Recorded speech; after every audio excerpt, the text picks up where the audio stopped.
আসসালামাইকুম। বন্ধুরা, সবাই কেমন আছেন? আশা করি সবাই ভালো আছেন, আমিও ভালো আছি। আজকে আসলে একদা ঘুরতে আসি, ঈদে তো ছুটি পাইছিলাম না, ঠিক আছে?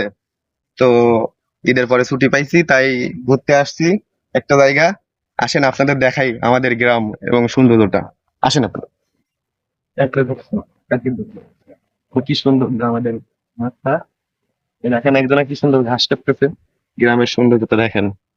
আসলে কত শান্তি এখানে মাঠের মধ্যে, যে বাতাস, আসলে এটা এসি কিংবা বড় দালান কোঠায়ও পাবেন না, ঠিক আছে? এখানে দেখেন কি সুন্দর। এখানে এই যে এটা ভুট্টা লাগাইছিল, এগুলা এই যে ভেঙে ফেলাইছে। এখন ভুট্টা নাই। এখন এটা হয়তো কেটে ফেলবে, না হলে পচে যাবে। এর পরবর্তী যে ফসল হবে সেটা সে লাগাবে আর কি। এটা আসলে আসেন দেখেন আমাদের এর পরবর্তী যে ক্ষেত হবে তার বীজতলা দেখেন এদিকে। এই যে আমাদের এদিকে এটা চারা বলে, এখন অনেক জায়গায় এটা আসলে পাতো বলে, যতটুকু জানি, ঠিক আছে? তো এই যে যে ভুট্টা দেখলেন, এই ভুট্টা কাটার পরে ঠিক এই এই বীজতলা লাগাবে, ঠিক আছে? এই ধানের চারাগুলা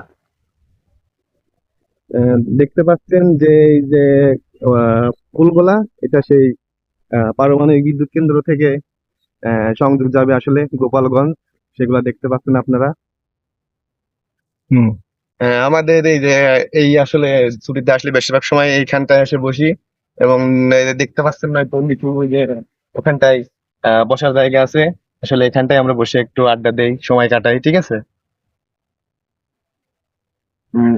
দেখেন আমাদের এখানে ওই যে চ্যানেলটা আসলে আপনাদের দেখাই কত সুন্দর একটা ভিউ। প্রিয় বন্ধুরা, দেখতে পাবেন আসলে এখানকার ভিউটা দেখেন। এদিকের ভিউটা দেখেন, অনেক সুন্দর। দেখছেন, অনেক সুন্দর দেখতে। আহ, আসলে এখানে এই গাছের নতুন নতুন পাখিগুলা বাসা করছে। আসলে এটা আমরা আমাদের এলাকায় গুয়ে শালিকের বাসা বলি। আসলে কার এলাকায় কি পাখি মানে বলে এটার নাম আমরা গুয়ে শালিক বলি। আহ, এটা হলো তো সেগুলো বাসা করছে। আসলে এই দিকটা দেখায় আপনাদের, এদিকের ভিউটা দেখেন। আসলে কত সুন্দর। যে আমাদের এখানে দেখেন গাছটা কত সুন্দর।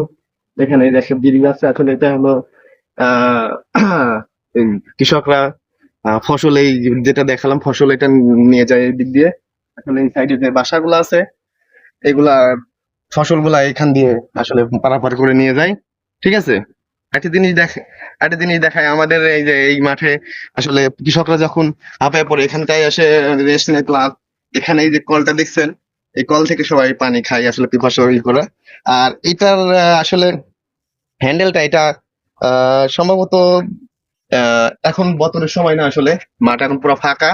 এই জন্য আসলে যারা এখানে কলটা দিছিল, এরা হয়তো খুলে রেখে দিছে যাতে চুরি না হয়ে যায়, ঠিক আছে? এই জন্য এটা খুলে নিয়ে গেছে, দেখা যাচ্ছে। আসলে আপনাদের তো দেখালাম আমাদের এই আশপাশের যে সবুজ অরণ্য।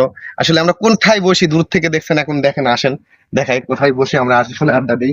এই যে হলো আমাদের সেই আসলে শৈশব কাটছে এখানটায়। দেখেন কত সুন্দর জায়গা। এখানে যখন আসলে বেশি আড্ডা দিই, তখন হয়তো গায়ের জামা খুলে মানে মাথার তলে দিয়ে এখানে শুয়ে থাকি, অনেক গল্প করি সবার সাথে, অনেক আড্ডা দেই, মজা করি এখানটায়। অনেক সময় আমরা এখানে আহ খাবার দাবার রান্না করে খাই। আসলে এখন নাই, অনেকদিন হয়ে গেছে তো এখানে ওইভাবে আর নাই। আসলে দেশে কেউ থাকে না, একটা আছে বন্ধু। তা দেখেন এই যে এখানটায় এই যে রান্না করা হতো আসলে অনেকদিন, সবাই তো এই যে যে এখানটায় রান্না করা হতো। এখন তো অনেকেই ধরেন এলাকায় থাকা হয় না, সেই সূত্রে আসলে করা হয় না। আগে আমরা প্রায় সপ্তাহে সপ্তাহে এখানটায় এখন পিকনিক করতাম, ঠিক আছে? তো আসলে আমার ভিডিওটা কেমন লাগলো, যদি ভিডিওর মধ্যে কোনো কথায় যদি ভুল ভ্রান্তি হয়ে থাকে, আপনারা ক্ষমা দৃষ্টিতে দেখবেন। এবং আমার ভিডিওটা কেমন লাগলো আপনারা অবশ্যই কমেন্টের মাধ্যমে জানাবেন। আর যদি ভিডিও ভালো লেগে থাকে অবশ্যই শেয়ার এবং কমেন্ট করবেন। ধন্যবাদ সবাইকে। আসসালামু আলাইকুম।